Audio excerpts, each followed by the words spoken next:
Empty the Bench remembers 9/11. On the 20th anniversary of September 11th, we mourn the loss of nearly 3,000 lives and remember those who have fallen. We remember first responders and members of the military who were forever changed by the events of that day. September 11th will be a day of remembrance. I want you all to know that America today is on bended knee in prayer for the people whose lives were lost here, for the workers who work here, for the families who mourn. This nation stands with the good people of New York City and New Jersey and Connecticut as we mourn the loss of thousands of our citizens. I can hear you.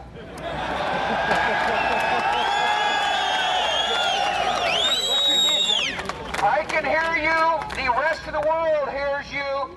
And the people who knock these buildings down will hear all of us soon.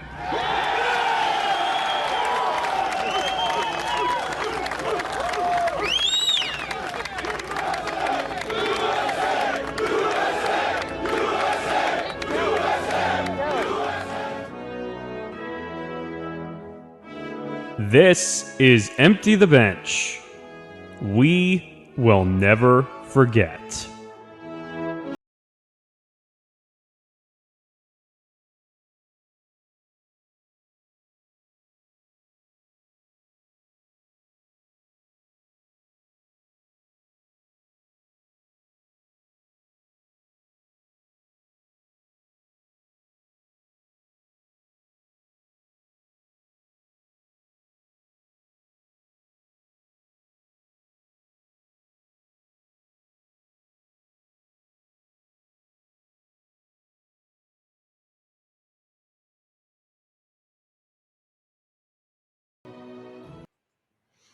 All right, welcome to episode 102 of Empty the Bench, along with Tom Albano and Nick Fodera. I'm Nick Morgasen.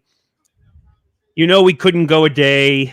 This is a tough day every year. It's 20th anniversary of 9/11, 2001, with the unfortunate attacks of the Twin Towers. And when I was talking to the guys putting this episode together, I didn't feel it was very appropriate to do a normal opening for this day because we're mourning almost 3,000 deaths that happened 20 years ago, and it just didn't feel right. No, it was a good thing. It was a good thing to do. No, yeah, this is always a tough day here in New York, and you especially feel it today when it's 20 years. It's crazy to think that it's 20 years since the tragedy of 9/11. It feels like just yesterday when the three of us were in school, or basically it all went down. It's one of those weird moments, and I'm sure everyone says this every year. Where were you when 9/11, 2001 happened? And you remember where you were. You remember when you remember. time stopped and this whole country basically changed. At 8:46 a.m., that day when the first plane hit, and I think the second one was 9:03. Yeah, I think you especially feel it in 9:03 when the second plane hit the second tower, because it's like at that point you knew it wasn't just an accident. Right. So we'll do our best as a country to get through, or not get through, but to respect the victims of 9/11 and the cops and the first responders and the military and everything that's going on in our world.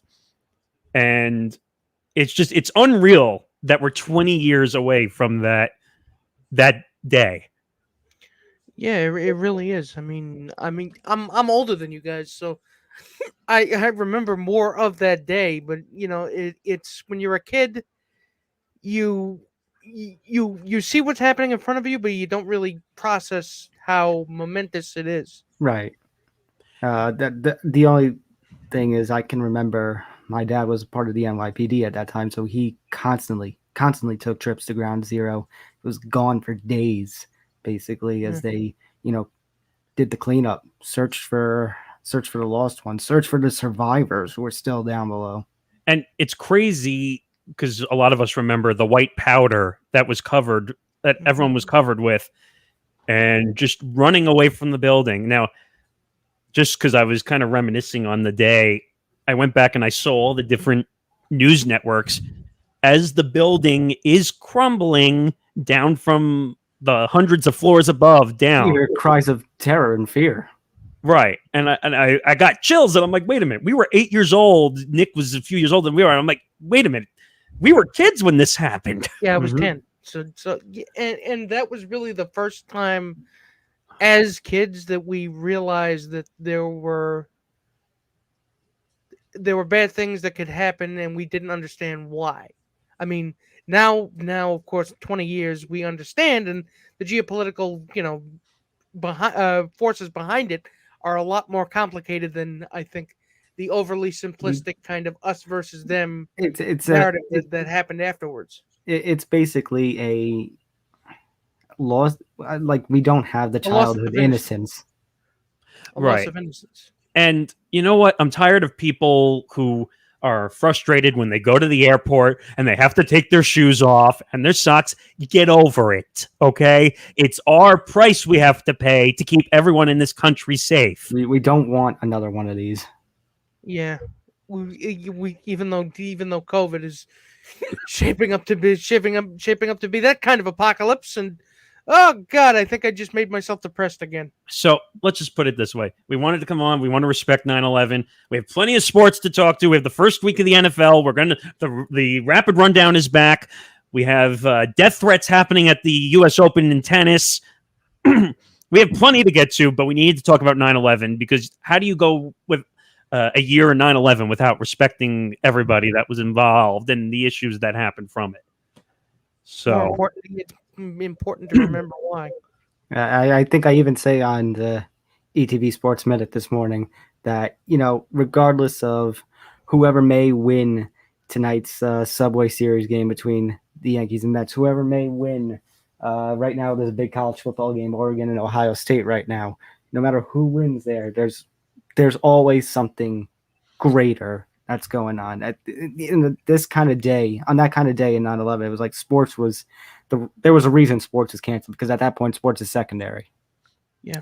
Right. And it kind of reminded me of the COVID pandemic a little bit, where everything came to a standing halt. We didn't have sports for what? I mean, if you're a UFC watcher, maybe 2 months, but if not, longer than that, like 4 months without sports. And it's crazy because I think the MLB season in 2001 was only stopped for 4 days. I think it was quite a few days. The NFL was fortunate because they were able to stop and start on time. Well, the NFL was Tuesday. The NFL week hadn't started yet, and the NBA and NHL, I believe, they were still in off season. I think, crazy enough, that was on September 11th. The big story before the accident was that Michael Jordan was coming back. Right. And what's so crazy, and you heard it, George Bush came out and threw the first pitch. What was that, the World Series? Yes. Yeah, World Series game 1? That was Arizona. That was Yankees, Arizona, right? Yeah, that was Yankees Diamondbacks. No, I think game 3 or 4. I think Arizona had home field that series. But what's so crazy to me is that they didn't have a New York home game until September 21st. Yes, and the Mets were the first one to do. They played first, didn't they? Yes. No. Well, that was the first New York home game. They had games already on the 14th and the 15th for right. Yeah, but they were the first. They were the first to play back in New York. Oh, right. But I'm saying I think they made a mistake not coming back with a New York game first, in my opinion. But at that point, season was nearly over, so they just had to go with it. At that point, what were you gonna do? Right. And you know what? I think Tom was right in the minute that they F the rules at this point. Let them wear the hats. Let them. It's something, how MLB basically denied the Yankees and Mets for 15 plus years the right to wear the caps of the FDNY, the NYPD, all the medics. And finally, last year they came to their senses, and they've done it again this year, especially since Yankees and Mets are playing today. And you know what? Unfortunately, again, because we talk about this a lot, it was a money issue. That's why they didn't allow him to wear it. It's all about the brand and the representation. Can we forget about brand and representation for one day a year when the largest attack on this country happened? It's something money that to be made. Yeah, but this is something that, it shouldn't have taken 20 years for MLB to make a right decision. It should have happened from 2002 on. We shouldn't be having this argument and discussion over whether we want to represent the NYPD, the firefighters, the first responders, the military. It's kind of a shame on Selig and on Manfred for taking that long. And this is kind of shocking, but even a little bit of a shame on Joe Torre, who had to come out a couple of years ago and try to defend that rule on behalf of the commissioner's office when he's the one who was managing the Yankees at the time of the attacks.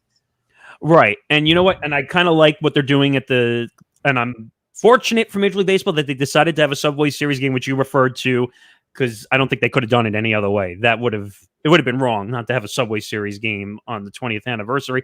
And I like what they did this year. That it's the 20th anniversary. You have one Subway Series 4th of July weekend, and you had the other one. September 11th weekend. They were spot on. They nailed that one completely. And having Bobby V throw out the first pitch to Joe Torre, they got it all right. At least they got the event of the day correct. So it's just everything else they screwed up. Yeah, the fact that it took so long. But it's like you said, who really cares about the week 1 football games? Who cares about, we're a sports show, but who cares when we had almost 3,000 people die? That stuff goes out the window. Again, a day like today puts everything in retrospect. Like that sports aren't really that important when it comes to issues like today's remembrance. I think we can live a day without sports. I think we can do that. The pandemic showed us we can live 4 months without sports. Yeah, we can live 4 months without sports. We can talk about curling. It's fine. But if we didn't do this, it would have been so wrong if we didn't talk about 9/11 without at least... I'm glad you put that thing together. Yeah, I didn't tell Nick. I told more Tom this, that it would have been so inappropriate if you heard our dumb BS at the beginning of the intro for this show. That would have been me making poop jokes is not really. Yeah, it's not really appropriate in a forum such as this. So it's not really appropriate anywhere. But then again, I have the mind of a 7-year-old. So all right, so hopefully we got our point across. Now it's time to get to sports. And the first thing we're going to talk about is Thursday night kickoff of the NFL season. And gentlemen, this game delivered on more, what's the word I'm looking for? More ways than we thought. Yeah, really. I think the common theme at the end of the night that Al Michaels and company were talking about was probably the best kickoff game in quite a few years that the NFL has had. And by the way, the Overs Club delivered last night. They did. I don't know if anybody had them 31-29 as the score. No, they didn't. And you know what? Dak Prescott beat all the expectations last night. He did. He absolutely did. Well, I don't know whether it was that Dak did a good job or the Bucs defense was having a rough night. Kind of both, maybe. No, but look at the box score. I'm looking at it now. First of all, he threw 58 times last night. 58 times. Well, I was going to mention, in fantasy, I feel for any running back, anybody who started a running back like Fournette or Rojo or Zeke. The fact that Pollard, I think, had more fantasy points than Zeke is kind of sad. And the fact that you have to deal with Shaq Barrett on is just too painful. I thought the game got off to a rousing start when we had an injury to the kicker of Tampa Bay. I said, this is what the NFL season is going to be now, but somehow they got past that whole situation. By the way, just looking at the lines, 42 for 58 for Prescott, 3 touchdowns, 1 pick, 1 sack. That's a pretty good line considering he played 4 games in 2 years. Considering the fact that they last season Tampa Bay was racking up sacks like it was going out of style, and the fact that they were only able to sack him once, I think is an improvement on the Cowboys' offensive line. And just looking at some of the other numbers, Tom Brady looked a little too Pittsburgh Steelers like comfortable last night with some of his throwing situation. By the way, 2 not Tom Brady like interceptions last night. Well, how many interceptions did they have total in the game? Was it 2 or 3? He had 2. Okay, good. Well, one of them, I don't know how much you can really count when you consider that it was the end of the half Hail Mary into the end zone. They fumbled in the red zone. They fumbled in the red zone. They fumbled in the red zone one time. Oh, well, you're talking about Chris Godwin when he had a really weird, bizarre fumble in the end zone, and the Cowboys almost ran it back. Most of them were deflections. Most of the picks that they got were deflections. So that's a secondary paying attention more than anything. By the way, speaking of Godwin, was that offensive pass interference or not? That changed the whole game. Yeah. This is the ultimate mental hot foot of the NFL, where they're making it just vague enough in the rules where you can drive yourself crazy trying to find out is that pass interference? Is this pass interference? However, the Cowboys made the ultimate mistake. They gave Tom Brady about 90 seconds. Like, that's a little too much when you're Do not give him time on the clock. Do not give him time on the clock. That's like Eli in the fourth quarter that one season where anytime you gave him the ball for the Giants, he would come back in like trickery fashion and win the game. But how do you go for the field goal in that situation? You got to be aggressive and score. Well, it's the Green Bay Packers syndrome. By the way, speaking of kickers, I was going to say that. A little bit of dead foot this game. By the way, the first field goal of the game totally missed left. No, he shanked it. That's not Greg Zuerlein. It's a chip shot. It was a chip shot, and he couldn't get it in. If Greg Zuerlein did not make that last field goal towards the end, where right before the Bucs basically had to give the game away because of the 90-second thing, Zuerlein was basically fighting for his job at that point, I think. I mean, this early in the season, I don't know if McCarthy would be that cold-blooded. I mean, I agree. I agree with Tom because the way the kicking situation was last year for around the whole NFL, it was like a kicker carousel last season. I kind of find it ironic that the game basically came down to Suckup after Greg the Leg's troubles and Suckup's injury early on. The funny thing is, it's funny that I mentioned it's Green Bay Packers syndrome when guess who's coaching the Cowboys? Yeah, Mike McCarthy. Mike, I think I'll kick a field goal, McCarthy. You know what? It just reminds me of that dumb commercial. Mike. Like, I feel like just a million times you're just hearing that because the guy can't coach. He's awful. He's awful without Aaron Rodgers. I mean, he looked kind of shell-shocked after that. He was like... He looked lost. He was like having a Vietnam flashback. It's like, I've seen some shit, man. I mean, the guy is lost. It's kind of like Bill Belichick and Tom Brady. Like, Bill Belichick is lost without Tom Brady. The difference is... It was Tom Brady wearing the pants the entire time. He was the dominant one. Well, so was Aaron Rodgers. So was Aaron Rodgers. But the thing is, even if the Cowboys... Even that they did win, they're still good enough to win this division. Yeah, that's the sad part. And they're bad enough to go below 500 and still win the division. And by the way, I would consider this a disappointment, actually, even though the Bucs won. Like they were supposed to blow them out. It was like a 9-point favorite. Even Brady was saying at the end of the game, win's a win, but there are some things that they gotta work on. By the way, and Nick saw me tweet this out from our account during the game at ETV Sports. If you're looking. Did you see the joke I put out, Nick, when a certain somebody scored a touchdown? Oh, what was it? Oh God, why am I blanking right now? What can Brown do for you? There you go. What can Antonio Brown do to you? Apparently, they cannot talk about his sexual assault allegations. By the way, statistics for the Bucs in that game: 5 receptions, 121-yard touchdown, and 47 yards.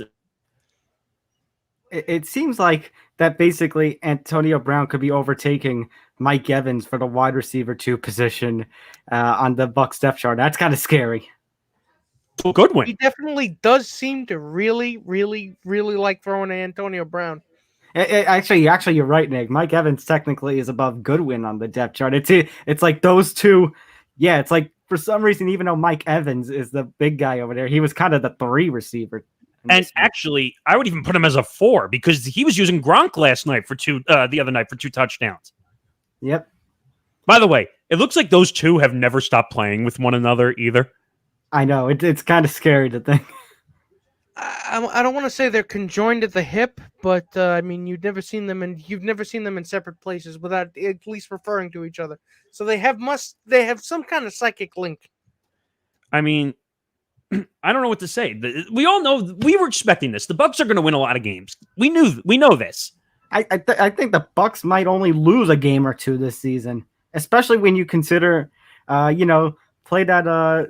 Obviously, you can't play, but just have you guys know Around the Horn and Woody Page? One of his little things is check the schedule. It's a case of the NFL basically giving Tom Brady another cakewalk. I'm trying to look for games that basically they don't have, not counting games in their division. Let's see. Well, they're playing the Rams, so there's a tough one. The Patriots, even if the Patriots are a little better under Mac Jones, the Bucs are just so much better. That's at Foxborough, and I think Tom Brady's going to have all the momentum on his side, even though he's going into Foxborough. Absolutely, but my point, like looking at some of these other matchups, the Eagles, the Bears, Washington, the Giants, the Colts, and again, you count the division games too, where the Bucs are just simply that much better than the Falcons and Panthers and crew. Like this is another cakewalk season for Brady and crew. If I may play devil's advocate for just a moment, Okay. I direct you to the case of the Pittsburgh Steelers last season. They looked like world beaters during the regular season, but what happened? Their chances went sailing over Ben Roethlisberger's head, literally. Yeah, but the Steelers constantly play down to their competition. You don't really see that too much with Tampa Bay. Well, I don't know about that, but can be beaten. If the Giants have shown us anything, it's that Tom Brady can be beaten. You're right. You are right. But when you see, and the Cowboys made this mistake too, when you see Tom Brady with the head down like he did in the second half, it's like, you've unleashed the beast. There was one thing. He's going to do something. There was one thing that I was thinking when that field goal was kicked by Dallas, and I saw the clock, and I said, "Oh boy, this is all I was thinking." Because what were you expecting? I mean, what were you expecting? Would you give him? It was a minute plus. You don't think, first of all, he's one of the best quarterbacks at throwing the sideline plays to stop the clock. He is one of the best. And it's for a friggin' reason. So, and they didn't even, and did you see what Tom Brady did towards the end to line them up to win also? You're just throwing the ball out of bounds every single time. Hey, you gave your kicker an opportunity and he delivered. Again, the definition of insanity is doing the same thing over and over again. By the way, expecting a different outcome. Brian Scott turned into probably one of the better kickers in the last couple of years than I expected. Who would have thought? Again, the irony that after Greg the Legs troubles, it all came down to Tampa Bay's kicker. Exactly. It was irony one way or another. All right, where are we moving on to? Yeah, let's take a break from the NFL for a second. Let's talk about Shelby Rogers. God. So Shelby Rogers was eliminated from the U.S. Open. And basically the U.S. Open, I think, Nick, as the tennis expert here, you know it best that the U.S. Open this year has kind of been a disaster in terms of the star power for the tennis. God, I got bombarded on Twitter, by the way, the other day because I made a comment about how the 18-year-old Leylah Fernandez got lucky to get to the finals. And like tennis fans, I didn't realize that tennis Twitter existed because people were saying to me, "What are you talking about? You don't know what you're seeing. There's no stars here." Exactly. There's no stars here. So of course she lucked into getting there. I mean, I guess it's analogous to the Lions making the postseason, but I don't think that Layla Fernandez is bad. She's actually pretty good. I think that's going to say, do not compare Layla Fernandez and the Detroit Lions. Layla Fernandez getting into. That's why I said I almost was going to make that comparison, but You know what? Actually good. You know what? I have one thing I need to say to the eggs on Twitter who have no idea how to handle tennis. Okay, that's my answer. Because the thing is, it's not necessarily the match itself and how she did. It's everything that happened afterwards is the problem. Well, you're talking about Shelby Rogers. So let's go back to Shelby Rogers. So a story comes out after a match. She was the lone American left. That's been a problem in any tournament. The Americans just don't compete in these tournaments unless for Serena Williams, and both Williams sisters were out of the tournament for whatever reason. I don't know why, whether it was COVID or I don't know, maybe one of them created another business and made another few $1 million. Anyway, but so Shelby Rogers loses her match. She's the last American. She's eliminated. She goes and does our favorite lately, the post-game press interview.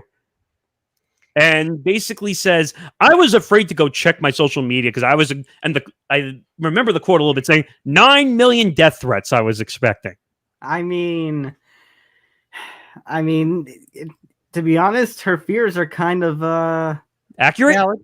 Yeah, I mean, I don't blame her for having those fears. I mean, that is the curse of social media. That is the curse of being able to have this easy access to your favorite player or their foundation or whoever. I mean, we even have, these days we're afraid of them going after our family members on social media. But the fact that the tennis media keeps thinking that, is it actually true? Could she be overreacting? It's like, again, the definition of insanity is doing the same thing over and over again.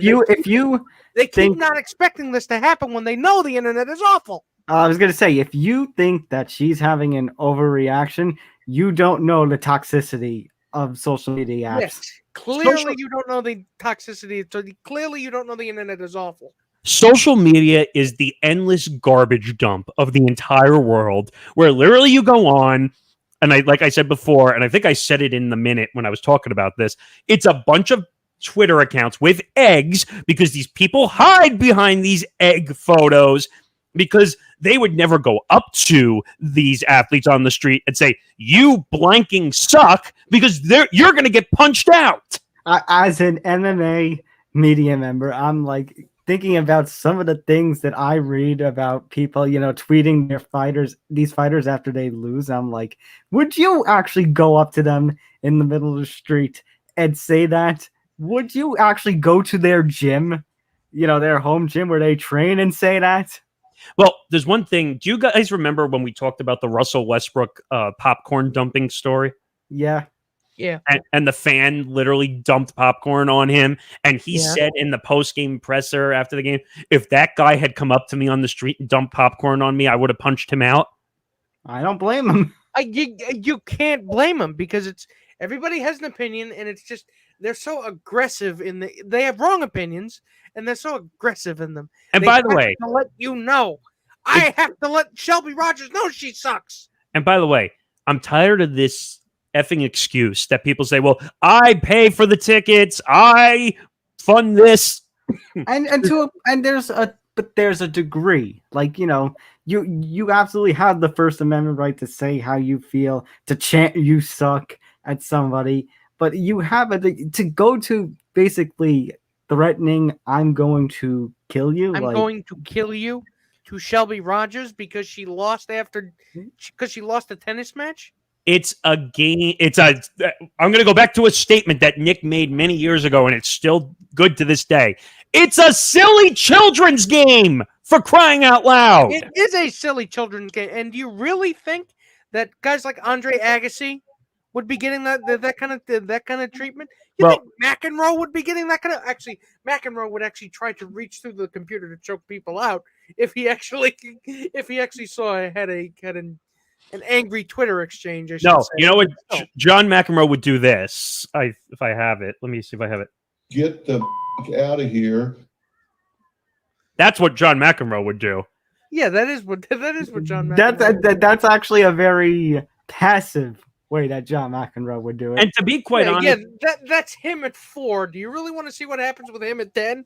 Actually, I hate you. Get the out of here. There's at 6. That's a 6. That's a 6. But in my opinion, and I need to bring this up for a second because we don't have time to talk about the whole thing. When Naomi Osaka lost her match in the 3rd round to Layla Fernandez, and she had to go talk to the media. I think we talked. Did we talk about this last episode? I think. I'm just saying that I think I wouldn't have blamed Naomi if she didn't want to go on social media because she probably has death threats. I think it happens to every athlete. Again, right. She does. She does. I follow her on Twitter. You should see the replies she gets. Oh, it's crazy. It's what happens when you have these platforms where basically the average person can connect with their favorite athlete. By the way, cloak of anonymity allows you to bully with impunity. Right. And some people deserve it. Some people deserve it. Others do not. And by the way, and I've said this to the guys before, the worst part of the business that I hate is PR. I hate PR people because like we talked about last week, when the PR person tried to cut off the media because they were trying to ask legitimate questions, and then the athletes say, I don't have a voice. I'm not allowed to respond. Well, go blame the PR people. That's why fans are attacking on social media. I'd like you to meet some of the PR professors in New Paltz. Oh my God, they were them shouting and you shouting. It would have been a war. PR people are the dumbest people in the industry. I'm serious. Well, some of them you got to feel bad for when they're caught in a sticky situation. They got to work hours just to put the right statement out. I can give you that front. But on the other front, when they try to restrict the athlete, and when they try to restrict the athlete and restrict the media, yeah. But you heard it in the background when Naomi was talking. That's enough. And then she says, no, I want to finish the statement. Gee, because she actually wanted to speak up for a change. And that's the athlete's right. Again, these things keep happening and you keep expecting a different outcome. You know what? Hey, PR people. All right, let's go back to football. Before we get to our predictions, guys, so when we originally were planning this story, we had recorded the promo. We were just going to talk about how the Ravens signed Le'Veon Bell because of the injury to J.K. Dobbins and to Justice Hill. Well, since we've recorded that promo, Gus Edwards, this breaks my heart as a Staten Islander. His ACL is also torn. So in the span of about a week, the Ravens lost all 3 of their starting running backs and now have signed Le'Veon Bell and Deovnta Freeman to add to, I believe, Tyson Williams, the rookie is his name. And that's going to make up the Ravens running back corps for 2021 because of the torn ACLs of their 3 guys. Before I make this statement, first I have to play this. And then I'm going to say, like Nick would say, what are we, partying like it's 2005 again? Well, in this case, if this was 2017, you would take them straight to the Super Bowl. Right. I said the Ravens, watch. They're now also going to sign Todd Gurley and watch. It's going to be Bell, Freeman, and Gurley. It is going to be the 2017 running back all-stars. Maybe he thinks he can get to the Super Bowl and try to beat Tom Brady again to exact the measure of revenge. I don't know that would work, but still. Sounds more like a money grab to me. Yeah. Do you hear that?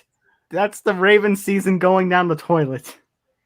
I mean, did it really depend on your running backs when Lamar Jackson can pretty much do anything and then Lamar Jackson is the quarterback and the running back now? Yeah, he refuses to use Lamar Jackson to throw the friggin' ball. Well, wait a minute.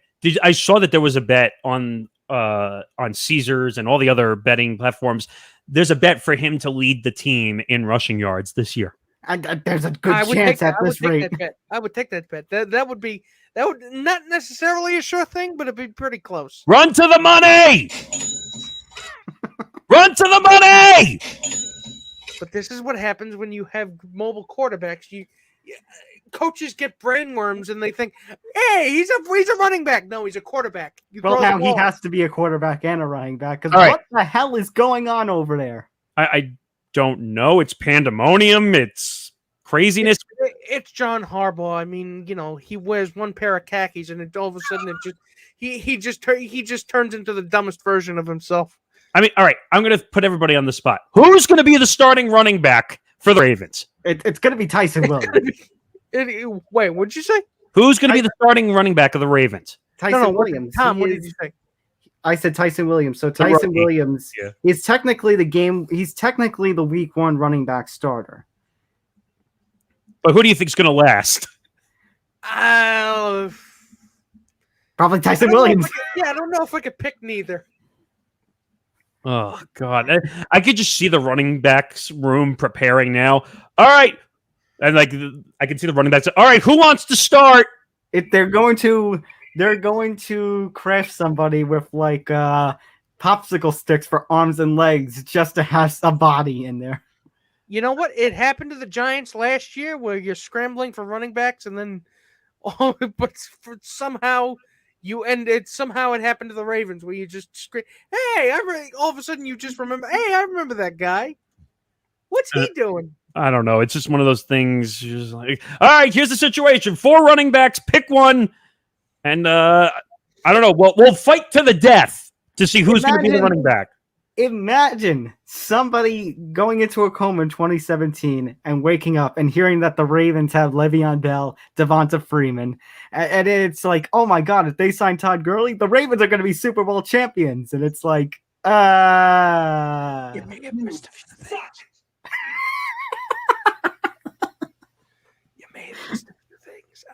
Wait a minute. You telling me I have Le'Veon Bell, Deovnta Freeman? You suck. Put me back in the coma. Maybe if I go back in the coma, maybe I'll have a better chance of having a better football team. Oh. All right. Gentlemen, it's time. It's time. It's time. It's time to make the picks happen again. That's We're back. Rapid rundown is back. All right. Here we go. So obviously we know of one game that's happened, but we got plenty of others we got to get to. Wait a minute. We got to start with the 1-0 with the picks. 1-0. We are 1-0. We are 1-0. We are. Bucks win. But let's get to the rest of these picks. So let's go week 1 NFL predictions. Let's start over at Atlanta with this crappy matchup. It's the Eagles and the Falcons. God. And the Falcons are a 3-point favorite if you're keeping track at home. The Falcons are a 3-point favorite? Yes. Yep. You know what? I think the machines know shitty outcomes better than I do, so I'm going to pick up the machine. I'm going to here, guys, I don't know if I can say I think the Falcons have the better star power, quite obviously, and it seems like the Eagles are struggling to Jalen Hurts, but the Eagles are struggling to accept Jalen Hurts, rather, I should say. But there's one thing that the Falcons have that the Eagles don't, and that's the ability. And I think that's what's going to happen in this one. I think the Falcons are going to take the lead, and they're going to choke in the second half and give the game away to the Eagles. So you're taking the Eagles? I say Eagles, but not by upset. Eagles by choke job. Oh, so you're going against the spread. Okay. I'm going against the spread via choke. Make sure you keep track of all these games because we're going to do our best to keep track. They really should have that as an officially recognized statistics. Choke. What, a choke job? Yeah. Eagles via choke. It's like I'm talking MMA, but I'm not.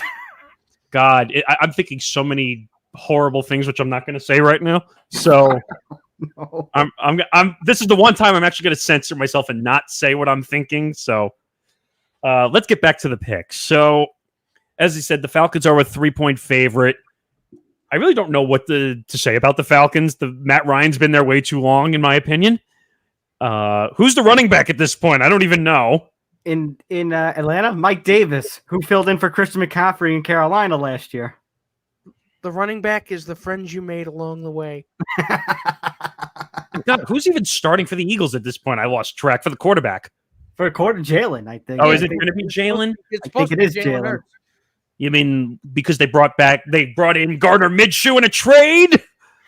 Give Jalen a chance.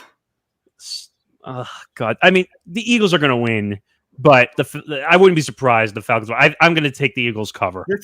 This is a very crappy matchup. So you know what? Let's move on to a different matchup. Hey, Nick didn't make a pick, did he? Oh, Yeah, I did. I said the Falcons. Oh, did you say the Falcons? Okay, let's move on to a different crappy matchup. One that has a little more stakes here.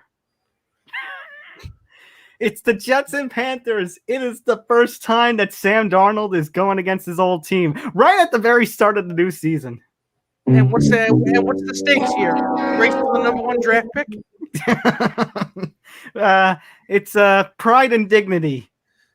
Okay, so well, you know, if it's the Jets, I mean, you For have the pride, Jets, but do you have dignity? I mean, well, I for the don't know. Jets, it's their old toy versus their new toy. And the Panthers are favored by 5.5. Is that correct? Yeah. And Which means they have to win by 6, just so Right. people know. Okay. The Panthers are going to win. I know the Panthers are going to win. I'm going to pick the Panthers just because Sam Darnold has the experience. Of course, it's not much, but again, But are they experience. going to cover the spread? I don't know. I don't know if the No, they're not going to cover the spread.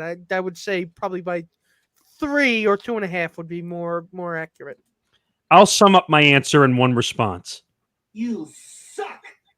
So your answer is yes, the spread is going to be covered. Yes, and I think the Jets might get embarrassed in week 1, actually. I say yes, they'll cover the spread, but not by much. I think it's only going to be by 6, and only because the Panthers are going to have Christian McCaffrey back. And I think that's it. Watch, Sam Darnold's going to come out and throw for like 400 yards and 4 touchdowns. I mean, that would be the Jets' luck. I kind of hope. You know what? As a miserable Jets fan, I hope Sam Darnold comes out and throws for 500 yards, 5 touchdowns, and dances all over the Jets' bodies when they win. Lighten up, Francis. Moving on now to the Chargers and the Washington football team. For some reason, the Chargers are only a -1 favorite. Excuse me? This is more of a pick'em than anything. Really? I think that's an insult to Justin Wait, Herbert. the I was line's just going to changed. say that, yeah. Wait, the line. I just looked at updated lines. It's changed. Okay. So now they're saying the line is Washington -1.5. Washington is the favorite? Excuse me? Yep. Easy. This, for some reason, everyone's going to say trap matchup, but I'll take the trap. I'm going to go Chargers here as an upset. Yeah, I'm gonna go Chargers. Are you kidding me? Does anyone believe in Fitz magic? I don't think so. No. So, No. and Herbert being Actually, let me correct myself. I believe in Fitzmagic, but is everybody's just... Yeah, did Does you not? nobody believe in Justin Yeah, freaking Herbert? did you forget what we saw last season? That was incredible. yeah, I think you might have a chance to win the MVP. I would take the Chargers. I would go against that cover there by far. Yeah, that's an insult. I'm sorry. That's an insult. Moving on now. 49ers and the Lions. The 49ers are a 7.5 favorite. It actually now went up a point. It's now -8.5. -8.5. -8.5. And I still think that the 49ers will protect the spread.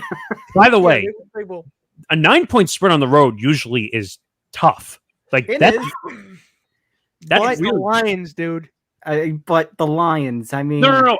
I know this is not a question of win or loss. We know the Niners are going to win, but I'm just saying usually a 9-point favorite, 8.5. Yeah, I wouldn't... I would say they'll cover the spread. However, I would not go to this as my first bet. Take the money. I would go to this as my first pick for a survivor pool, but not for spreads. True. Yeah, I I think think. it would be more or less. What? You think it would be more or less? What? That they're going to win by the spread, or I you think, mean? I think the 49ers are going to win by at least 10. I think that they will. I just couldn't believe the spread. That's a large spread to go on the road. And I know it's tough on the road, but they're going to win. They're going to win by at least 10. All right, Steelers, Bills. Bills at last we checked was 6.5. I should wait for the correction. So I'm trying to find it. So just keep talking while I'm looking for it. okay. So Steelers, Bills. It's a good game. I will give you that. It's a good game. I think Najee Harris is going to have a very good debut, but I think that the Bills defense is something that's going to you have to watch out for. And I think Ben Roethlisberger is going to throw a nice pick or two that's going to cost the Steelers the game. Yeah, I mean, I believe in Stephon Diggs, and he is just going to. I mean, Josh Allen's going to go for the MVP this season. Yeah. I don't know why I said Josh Rosen, but Josh Allen. We'll get to that name later. But Josh Allen, like you said, probably is top 3 in the MVP voting this year. So, and by the way, the spread is actually right. This one actually did not move since we last looked at it. Okay. So 7 points, again, is a lot. But so they're expecting a win by a touchdown. The Steelers' defense has actually gotten stronger since they finally signed Watt to the contract. That's true, too. But I just think the Buffalo Bills' offense is going to explode in a big way this year, now that they have some experience under their belt. And like you said, Nick, Stephon Diggs is now in a comfortable spot, unlike where he was in Minnesota, where they couldn't catch a touchdown or stop the defense to win. Don't remind me. So, yeah, I'm going to take the Bills to cover here. Moving on, Seahawks and the Colts. Last we checked, Seahawks were only a 2.5 favorite. Is that right? Raise it by a half. Raise it by a half. It's 3. So it's a 3. Yeah. Even that's ridiculously low. I know the Colts defense might be a little strong, but I mean, I do not believe in Carson Wentz. 3? Yeah, 3 point. Tom, it's minus 3. I forgot the minus. My bad. That's okay. But my point is, Carson Wentz is going to be one of my bust picks for this season. The Colts are not going to have a good season. They're going to explode. I don't see them getting close to 500. I don't believe in Wentz and crew. I think the fact that T.Y. Hilton starting the year on the IR again, I know he's not the T.Y. Hilton of the mid 2010s, but still, it's not a good signs. I like Jonathan Taylor. I don't know if I like him as much as Derrick Henry, even Saquon, even Alvin Kamara without Drew Brees. I don't know if I like Jonathan Taylor that as much. Also, Carson Wentz is a throwing quarterback. Let's not forget here that he's not your typical handoff to the running back guy. He kind of, and don't take this as an insult, but he kind of reminds me a little bit of Eli in the pocket. Yeah, I could see in the pocket, yes. In the pocket, yes. But Eli, you could see, when Saquon came around, you could see him starting to hand it off more. Right, but Carson has cement feet a little bit like Eli, where he doesn't move out of the pocket; he gets sacked. Now, here's the problem, and you mentioned it, but Carson Wentz is officially named the starter for the Colts, just so everyone knows. And I'm still surprised that he's starting. How did he go from being out 5 to 12 weeks to starting week 1? Yeah, I don't know, but Seahawks, this is an easy pick. Yeah, this is an easy Seahawks. By the way, a lot of favorites on the road. I know. Actually, our next one, too, Vikings and Bengals. Vikings are -3 last we checked. That's right. Yep. That's right. So Vikings and the Bengals. And the Bengals, I think a lot of people are underrating the Bengals. I'm sorry, but I know Joe Mixon is very injury prone, but look at the receiving core that Burrow has now. He's got Tyler Boyd. I know Jamar Chase has had his struggles, but he's still probably one of the most hyped young rookies coming into the league. Wait, and you still have T. Higgins. Wait a minute. Wasn't there a story out of Cincinnati that someone couldn't see the lines on the football? That was Jamar Chase. I can't. I'm still picking the Bengals because honestly, I'm picking the Bengals to upset as well. It's gonna come down to quarterback play, and I believe in Joe Burrow 1,000% more than Kirk Cousins. More than Kirk Cousins does. You left out a wrinkle as well. Kirk Cousins is not vaccinated. Well, of course they're gonna have to encase him in Lucite because apparently that's what he wants to do. But I love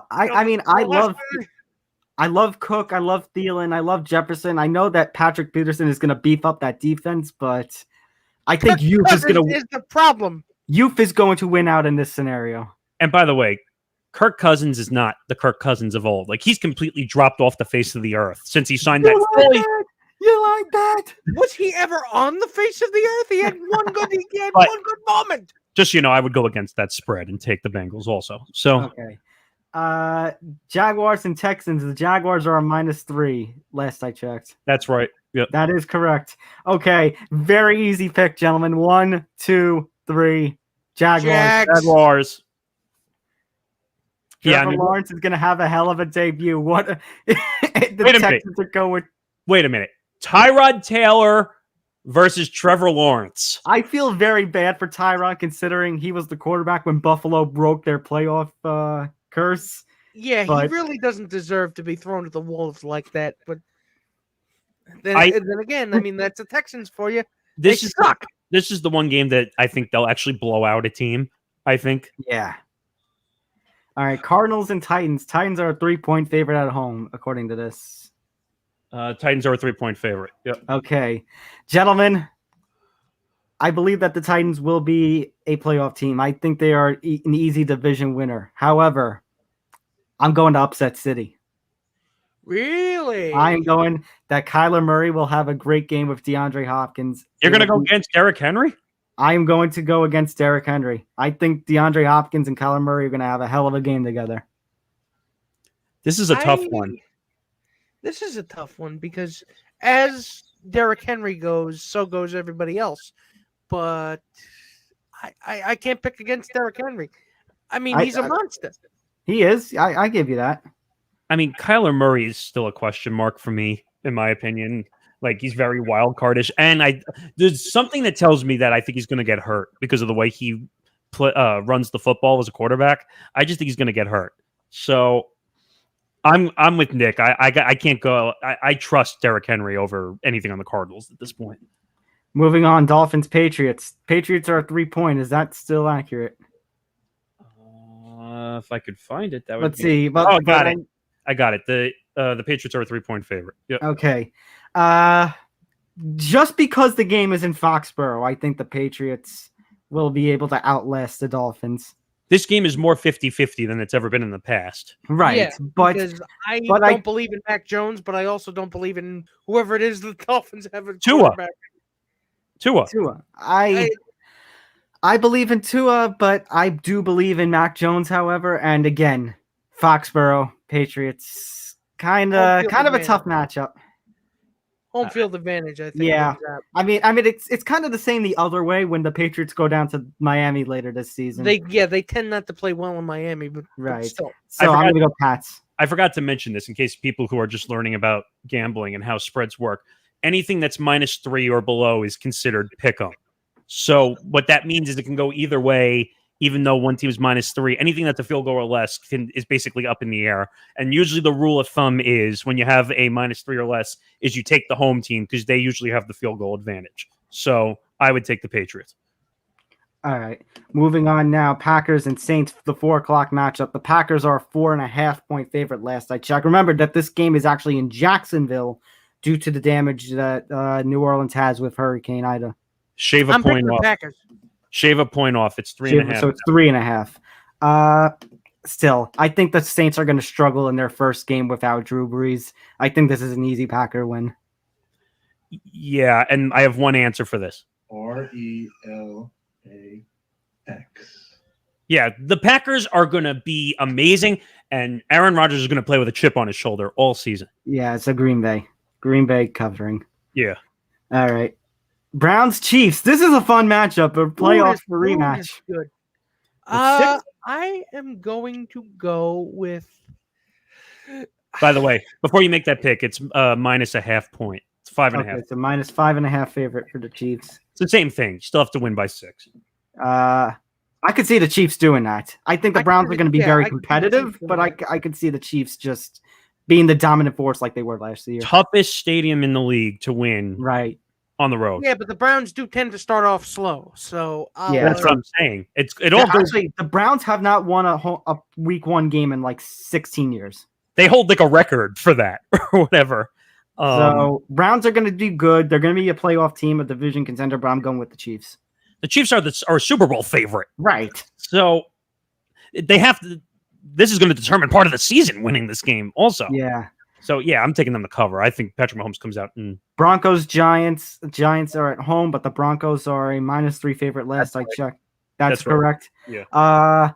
Teddy Bridgewater is just such a question mark to me, as is that, Melvin Gordon, still a running back. I think Javonte Williams is going to upheave Gordon later by this season, but I think the Giants are going to – it's not going to be an easy win. I think there's going to be plenty of struggle, but I think they can get the job done at home.